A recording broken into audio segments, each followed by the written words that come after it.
दिल्ली की सड़कों पर रात के सन्नाटे में एक गूंज सुनाई देती है। किसी की चीख नहीं, बल्कि उन आवाजों की गूंज जिन्हें कभी सुना ही नहीं गया। 3 हफ्तों में 3 लाशें, हर एक के साथ एक मैसेज। ये एक सीरियल किलर की कहानी नहीं है, ये उस इंसाफ की कहानी है जो कभी अदालत तक पहुंच ही नहीं पाया।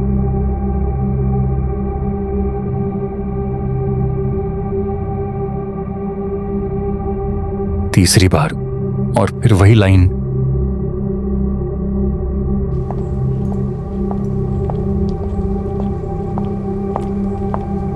तीन हफ्तों में 3 मर्डर और तीनों हाई प्रोफाइल। क्या कनेक्शन है?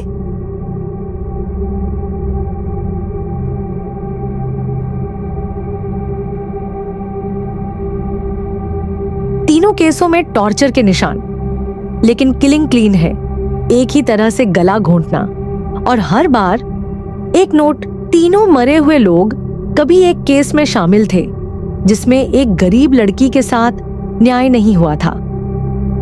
कहानी एक बंद केस की है, सिया रेप केस, जिसे सबूतों की कमी के चलते बंद कर दिया गया।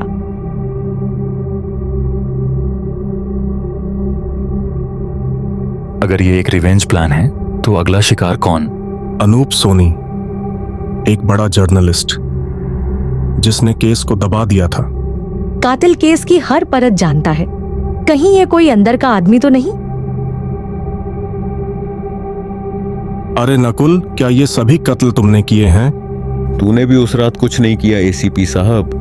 तुम सब सुन सकते थे, लेकिन सबने चुना चुप रहना। मैंने नहीं बचाया, अब मैं तुझे खोने नहीं दूंगा। नकुल को गिरफ्तार कर लिया गया है, लेकिन मीडिया में कहानी घूम रही है। पब्लिक अब जानती है कि असली मुजरिम कौन थे। नकुल को हीरो माना जा रहा है।